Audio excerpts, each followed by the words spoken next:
5 x 20 view kênh 1,5 triệu 50 triệu.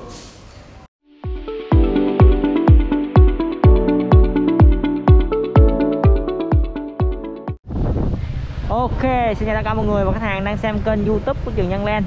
Hôm nay em sẽ giới thiệu cho tất cả mọi người và khách hàng một sản phẩm view kênh diện tích là ngang 5 và dài 20.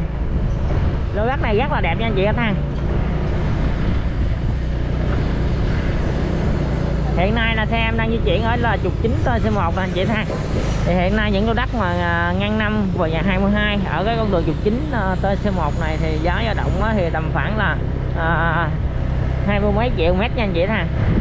Mà không có hàng bán nữa.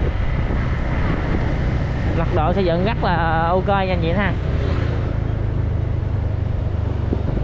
Thì riêng cái năm 2021 này hiện nay á, thì trong giải các tuần quốc sinh đó thì xây nhà rất là nhiều, nhà mọc lên rất là đông luôn. Ở bên đây đang xây dựng lô gốc nữa nè, kế bên đây là lô gốc. Đó thì nếu như mà anh chị khách hàng nào á, mà quan tâm đến những cái sản phẩm mà lô gốc á, thì anh chị nên mua những cái sản phẩm mà lô gốc mà những cái con đường trục chính như thế này anh chị ha. Thì đây là cái công viên hoa sen, thì đi anh chị khách hàng đi thẳng cái hướng đó là đi trục chính TC2 và anh chị đi cái hướng này là trục chính TC3. Thì mình có hai hướng đi vô công viên Bảy Kỳ Quan, một là cái hướng bên đó và hai là cái hướng bên này. Anh chị khách hàng mình đi cái hướng này á, thì mình sẽ chạy đụng cây cầu và anh chị mình rẽ bên phải là anh chị mình sẽ chạy thẳng hoài luôn là sẽ đụng cái công viên Kỳ Quan nha khách hàng. Thì cái lốc mà ngày hôm nay em giới thiệu cho anh chị và khách hàng á, là cái lốc E4 view kênh mà kiểu giá này thì rất là khó luôn. Thì trước mặt anh chị khách hàng đây là block là E4 nè.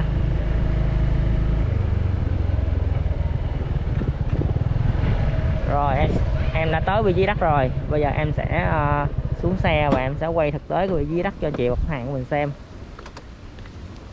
Trước mặt anh chị và khách hàng đây là lô đất E4 với cái diện tích là ngang 5 và dài 20.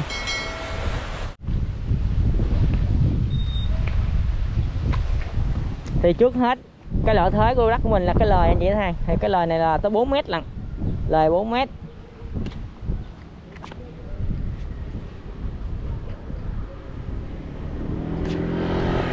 Thì đất của mình có trụ nha anh chị thấy, trụ nè, từ cái trụ này ngang qua tới bên đây luôn là 5 mét và sâu là 20, ngang 5 và dài 20. Nước máy có sẵn nha chị ha. Còn ở phía sau đó là anh chị ha, có thể thấy không, hai cây trụ đó, hai cây trụ ở phía sau. Thì tất ở trong dáng các tuần quốc sinh đó là đều có hai cây trụ ở phía trước và hai cây trụ ở phía sau. Thì nên anh chị và khách hàng của mình đó đừng có sợ mà thiếu đất nha. Thì bên đây thì có hai căn nhà 2 tấm này chị thằng thì rất là đẹp. Thì block E4 này thì cũng chỉ có mấy lô thôi. Đó thì trước mặt anh chị và khách hàng đây là cái mặt tiền kênh nè. Và cái hướng này thì anh chị khách hàng của mình là đi tầm khoảng là 200 m thôi là sẽ đụng công viên Kỳ Quan anh chị khách hàng. Hướng này. Đó, mặt tiền kênh này chị khách hàng thấy trồng dừa nè, trồng nguyên một cái hàng dừa luôn nha chị khách hàng. Thì mua lô đất này mình được tặng dụng được là có những cây dừa trước nhà. Thì nên nó là nó ra trái đó thì mình có thể bẻ luôn, không có ai la hết cho nhà chị khách hàng. Đó, thì hiện nay em đang quay video thì trời cũng đang là chuyển mưa nên gió rất là mạnh nên chất lượng âm thanh nó ồn tí, anh chị khách hàng xem và thông cảm cho em nha. View kênh là anh chị khách hàng để thấy là rất là mát mẻ luôn.